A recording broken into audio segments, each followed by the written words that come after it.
जय जगन्नाथ सांग मैंने आशा करुच्ची भगवानंकर अपार करुणार आपण मैंने भलरे थे एवं सुखमय जीवन अतिबाहित करुवे। आज आम अष्टम श्रेणी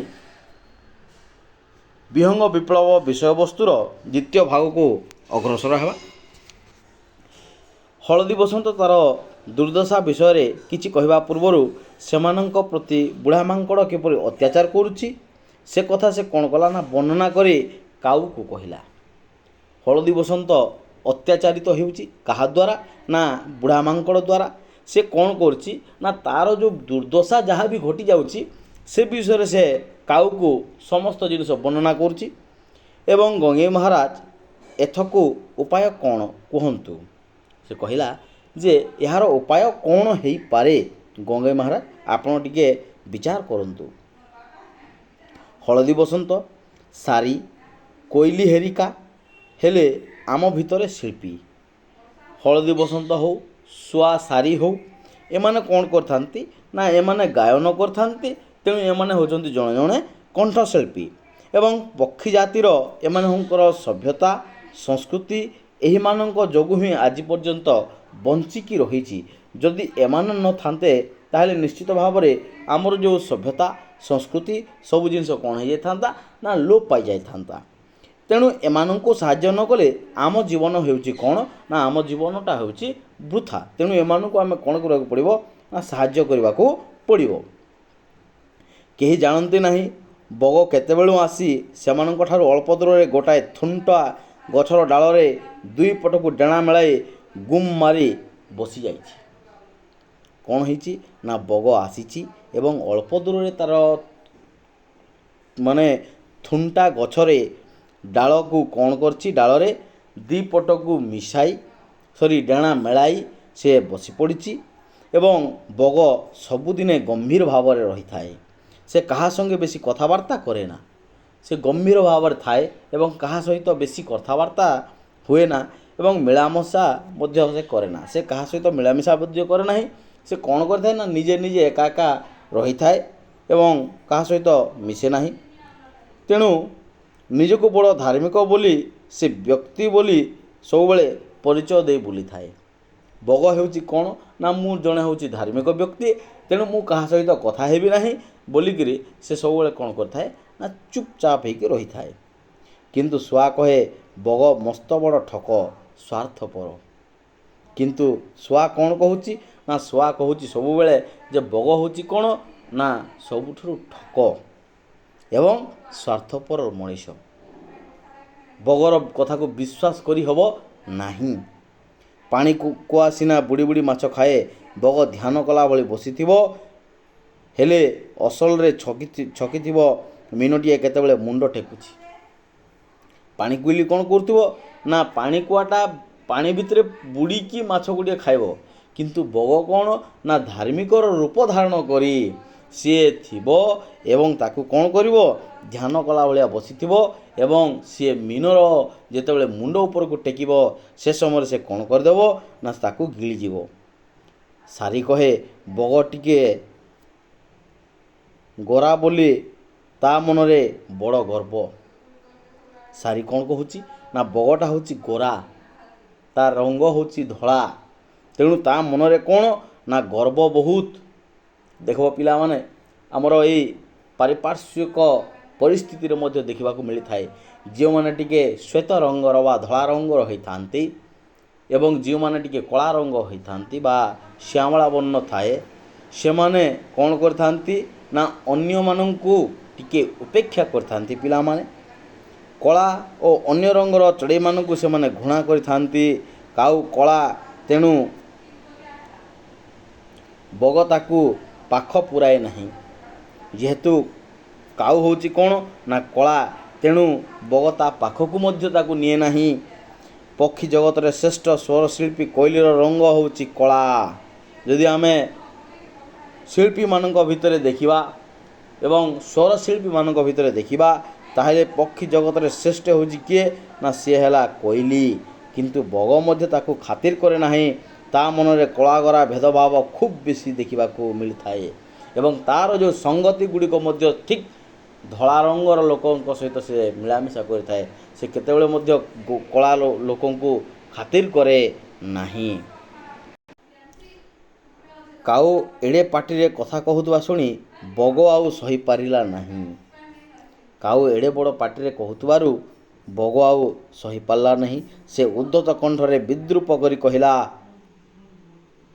କକ୍ କକ୍ କ୍ୱକ୍ କ୍ୱକ୍ କକ୍ କକ୍ କ୍ୱକ୍ କ୍ୱକ୍। ହେ ମୂର୍ଖ କଳା କାଉ, ବେଶୀ ଗୁଡ଼ାଏ ରାଉ ରାଉ ହୋ ନାହିଁ। ରାଗି ଯାଇଛି କିଏ? ନା ବଗ। ଏବଂ କ'ଣ କହୁଛି? ବେଶୀ ରାଉ ରାଉ ହୋ ନାହିଁ, ଗର ଗର ହୋ ନାହିଁ। ଏବଂ ଶିଳ୍ପୀମାନଙ୍କ ପାଇଁ ତୋର ହୃଦୟ କେବେଠାରୁ ଏତେ ବ୍ୟାକୁଳ ହେଲା? ଯଦି କହୁଛୁ ଶିଳ୍ପୀମାନଙ୍କ କଥା ବା ସ୍ୱର ଶିଳ୍ପୀମାନଙ୍କ କଥା, ତାହେଲେ ତୋ ମନରେ କେବେଠାରୁ ତାଙ୍କ ପ୍ରତି ଏତେ ବ୍ୟାକୁଳତା ଦେଖିବାକୁ ମିଳୁଛି?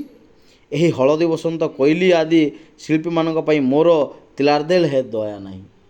ତିଳ ଅର୍ଦ୍ଧେ ତିଳାର୍ଦ୍ଧେ। ବଗ କହୁଛି ଯେ ଏଇ ଯେଉଁ ସ୍ୱର ଶିଳ୍ପୀମାନଙ୍କ କଥା କହୁଛୁ, ହଳଦୀ ବସନ୍ତ ହୁଅନ୍ତୁ କି କୋଇଲି ହୁଅନ୍ତୁ, ମୋ ମନରେ ତାଙ୍କ ପାଇଁ ଟିକେ ମଧ୍ୟ ଦୟା ନାହିଁ।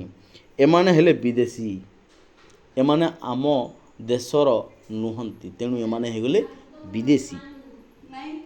ବର୍ଷଯାକ ଏମାନେ କେଉଁଠି ଥାନ୍ତି? ଏମାନେ ଜନ୍ମଭୂମିର ଖରା ସହିବେ ନାହିଁ, ବର୍ଷା ସହିବେ ନାହିଁ, ଶୀତ ସହିବେ ନାହିଁ। ଯଦି ଏମାନେ ଭାରତୀୟ ବା ସ୍ୱଦେଶୀ, ତାହେଲେ ଏମାନେ କ'ଣ ପାଇଁ ଖରା, ବର୍ଷା, ଶୀତ ସହିପାରୁନାହାନ୍ତି? ଏହି ବସନ୍ତ ଋତୁ ଆସିଲେ ଦଳ ଦଳ ହୋଇ ଆସି ନାନା ରଙ୍ଗ ଦେଖାଇ ଆମ ଆହାର ଉପରେ ଭାଗ ବସାଇବେ। ଯେତେବେଳେ କ'ଣ ହେବ ନା ବସନ୍ତ ଋତୁର ଆଗମନ ହେବ, ଏମାନେ ଦଳ ଦଳ ହୋଇ ଆସିବେ ଏବଂ ଆମର ଯେଉଁ ଭାଗ ବା ଆମ ପାଇବା ବା ଆମ ଖାଦ୍ୟ ଉପରେ ଏମାନେ କ'ଣ କରିବେ ନା ଭାଗ ବଣ୍ଟା କରି ଖାଇବେ। ଏମାନଙ୍କର ଭଲା ଜନ୍ମଭୂମି ପ୍ରତି ମମତା ଅଛି? ଏମାନେ କ'ଣ ନିଜ ଜନ୍ମଭୂମିକୁ ପସନ୍ଦ କରୁଛନ୍ତି? ହଳଦୀ ବସନ୍ତ ବଗର ଏହି ଅପବାଦରେ ଭାରି ଦୁଃଖିତ ହେଲା। ଟିକିଏ ରାଗିଗଲା ମଧ୍ୟ। ତଥାପି ତାର ସ୍ୱଭାବ ସୁଲଭ ମଧୁର ଗଳାରେ କହିଲା, କୁଳୁରୁ କୁଳୁ କୁଳୁରୁ କୁଳୁ। ଦେଖ ଭାଇ ବଗ, ଆମେ ହେଲୁ ଶିଳ୍ପୀ। ଆମେ କ'ଣ ନା ଆମେ ହେଲୁ ଶିଳ୍ପୀ। ତେଣୁ କୁଳୁରୁ କୁଳୁ କୁଳୁରୁ କୁଳୁ ଆମେ ନିଶ୍ଚିତ ଭାବରେ କରିବୁ। ସମଗ୍ର ବସୁଧା ଆମର ଜନ୍ମଭୂମି। ସାରା ବିଶ୍ୱ ହେଉଛି ଆମର କ'ଣ ନା ଜନ୍ମଭୂମି। ଆମେ କାହାକୁ ପର ଭାବୁ ନାହୁଁ। ସମସ୍ତେ ଆମ ନିଜର। ଆମ ମନରେ ବସୁଦେବ କୁଟୁମ୍ବକମ୍, ସାରା ବସୁଧା ହେଉଛି ଏକ ପରିବାରର ବିଚାର ଆମ ମନରେ ରହିଛି। ତେଣୁ ଆମେ ସମସ୍ତେ ହେଉଛୁ କ'ଣ ଆମର ନିଜର। ଆମେ କାହାକୁ କେତେବେଳେ ମଧ୍ୟ ପର ବୋଲି ବିଚାର କରିନଥାଉ। ଏହି ଚିତ୍ରରେ ଦେଖିପାରୁଥିବ ହଳଦୀ ବସନ୍ତ, କାଉ, କୋଇଲି, ବଗ, ପାତି ମାଙ୍କଡ଼, ବୁଢ଼ା ମାଙ୍କଡ଼ ସମସ୍ତେ ଅଛନ୍ତି। କିନ୍ତୁ କାଉକୁ ଏତେ କଅଁଳେଇ କରି କହି ଆସେନା। ସେ କର୍କଶ ଭାବେ ବଗକୁ ଭର୍ତ୍ସନା କରି କହିଲା। କାଉର ସ୍ୱର କ'ଣ ନା କର୍କଶ। ତେଣୁ ସେ କଅଁଳ ଭାବରେ କହିପାରେ ନା, ତୁମେ ଅତି ସ୍ୱାର୍ଥପର, ଅସାମାଜିକ, ଅହଙ୍କାରୀ।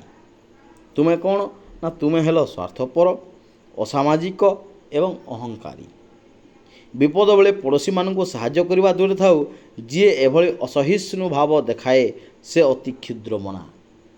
ଯିଏ କାହାକୁ ସାହାଯ୍ୟ କରେ ନାହିଁ, ସିଏ ହେଉଛି କ'ଣ ନା ସିଏ ହେଉଛି କ୍ଷୁଦ୍ର ମନା। ତା'ର ମନଟା ହେଉଛି କ'ଣ ନା ଅତି ଛୋଟ। କାଉ କଥା ଶୁଣି ସବୁ ଚଢ଼େଇ ଏକାଥରକେ ବୋବେଇ ଉଠିଲେ। କା କା କା, ଚିରିଂ ଚିରିଂ ଚିରିଂ, କୁଳୁରୁ କୁଳୁରୁ କୁଳୁ। ସମ୍ମିଳିତ ଭାବେ ସେମାନେ ବଗର ସ୍ୱଭାବକୁ ନିନ୍ଦା କଲେ। ସମସ୍ତେ କ'ଣ କଲେ ନା ବଗର ବିପରୀତ ବା ବଗର ଅପୋଜିଟ୍ରେ ଛିଡ଼ା ହୋଇ କ'ଣ କରୁଛନ୍ତି ନା ତାକୁ ସମସ୍ତେ ନିନ୍ଦା କରୁଛନ୍ତି। ବଗ ଅପମାନରେ ସେଠୁ ଉଡ଼ି ଚାଲିଗଲା। ଏହି ସମୟରେ କୁଆଡ଼ୁ ଆସି ସେଠି ପହଞ୍ଚିଗଲା କଜଳପାତି। ବଗକୁ ସମସ୍ତେ କ'ଣ କଲେ ନା ନିନ୍ଦା କଲେ, ଭର୍ତ୍ସନା କଲେ, ତୁଚ୍ଛ ମନେ କଲେ ଏବଂ କେତେ ପ୍ରକାର ନିନ୍ଦା ଅପମାନ ଦେଇ ତାକୁ ସେଠୁ ବାହାର କରିଦେଲେ। ବଗ ପଳେଇଲା ଏବଂ କଜଳପାତି ଆସି ସେଠାରେ ପ୍ରବେଶ ହେଲା। ତାକୁ ଦେଖି ସବୁ ଚଢ଼େଇ ପୁଣି ଥରେ ବୋବେଇ ଉଠି ସ୍ୱାଗତ ଜଣାଇଲେ। କଜଳପାତି ପକ୍ଷୀ ସମାଜରେ ମଧ୍ୟସ୍ଥତାର କାମ କରେ। କଜଳପାତି କ'ଣ କରିବ ନା ଦୁଇ ଜଣଙ୍କ ଭିତରେ ଯଦି ଝଗଡ଼ା ହେଲେ କଜଳପାତି ତାକୁ ସମାଧାନ କରାଇବ। ତେଣୁ ତାକୁ ସମସ୍ତେ ସ୍ୱାଗତ ଜଣାଇଲେ ଏବଂ ଭଲ ଲୋକ କରି କଳିକଜିଆ ମେଣ୍ଟାଇ ଦିଏ।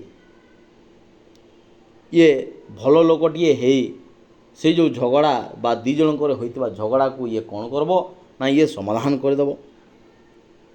ତେଣୁ ଭଲରେ ନ ମେଣ୍ଟିଲେ କଜଳପାତି ନିଜର ଶକ୍ତି ଖଟାଇବାକୁ ବି ଭୁଲେ ନାହିଁ। ଇଏ ଜଣେ ଭଲ ଲୋକ ଏବଂ ଇଏ କ'ଣ କରିଥାଏ ନା ନିଜ ଶକ୍ତି ବଳରେ ହେଉ କିମ୍ବା ବୁଦ୍ଧି ବଳରେ ହେଉ ଇଏ ସମସ୍ତ ଲୋକମାନଙ୍କୁ ମିଶାଇବାରେ ସକ୍ଷମ ହୋଇଥାଏ। ତା'ର ଟାଣୁଆ ମୁନିଆ ଥଣ୍ଟରେ ସେ ଛେଳି, ମେଣ୍ଢା, ଗୋରୁ ଗାଈଙ୍କ ପିଠି ମଧ୍ୟ ହାଣି ଖଣ୍ଡିଆ କରି ଦେଇଥାଏ। ଇଏ ତା'ର ମୁନିଆ ଥଣ୍ଟରେ ସମସ୍ତଙ୍କୁ ହରେଇ ଦେଇଥାଏ। ତେଣୁ ପକ୍ଷୀମାନେ ତାକୁ ଶ୍ରଦ୍ଧା କରନ୍ତି, ଟିକିଏ ଭୟ ମଧ୍ୟ କରିଥାନ୍ତି। ତାକୁ ଯେତିକି ଭଲ ପାଇଥାନ୍ତି ତାକୁ ଭୟ ମଧ୍ୟ ଟିକିଏ ମାନେ କରିଥାନ୍ତି। ଚ୍ୟାଙ୍ଗ ଚ୍ୟାଙ୍ଗ ଚ୍ୟାଙ୍ଗ ଚ୍ୟାଙ୍ଗ, କଥା କ'ଣ କଥା କ'ଣ, ହଳଦୀ ବସନ୍ତ ଦୁହିଁଙ୍କ ମୁହଁ ଏମିତି ଶୁଖିଯାଇଛି କାହିଁକି? କାଉ ହଳଦୀ ବସନ୍ତଙ୍କର ସମସ୍ତ ଦୁରବସ୍ଥା ଜଣାଇଲା। କାଉ ହଳଦୀ ବସନ୍ତର ସମସ୍ତ ଦୁଃଖ କଥା ଜଣାଇଲା। ତାପରେ କହିଲା, ଦେଖ ବନ୍ଧୁ, ମା ହଳଦୀ ବସନ୍ତ ନିକଟରେ ଅଣ୍ଡା ଦେବ। ଆଉ କେତେଦିନ ଗଲେ ମା କ'ଣ କରିବ ନା ଅଣ୍ଡା ଦେବ। ମାତ୍ର ବୁଢ଼ା ମାଙ୍କଡ଼ 3 ଥର ସେମାନଙ୍କ ବସା ଭାଙ୍ଗି ଦେଲାଣି। କିନ୍ତୁ ପ୍ରତ୍ୟେକ ଥର କ'ଣ କରୁଛି ନା ବୁଢ଼ା ମାଙ୍କଡ଼ ତା'ର ଅଣ୍ଡାକୁ ଭାଙ୍ଗି ଦେଉଛି। ତା'ର ଦାଉ ବଡ଼ ଅସହ୍ୟ ହେଲାଣି। ତା'ର ଯେଉଁ ଦାଉଟା, ଦୁଃଖଟା, କଷ୍ଟଟା କ'ଣ ହେଲାଣି, ଆହୁରି କଷ୍ଟକର ହେଲାଣି।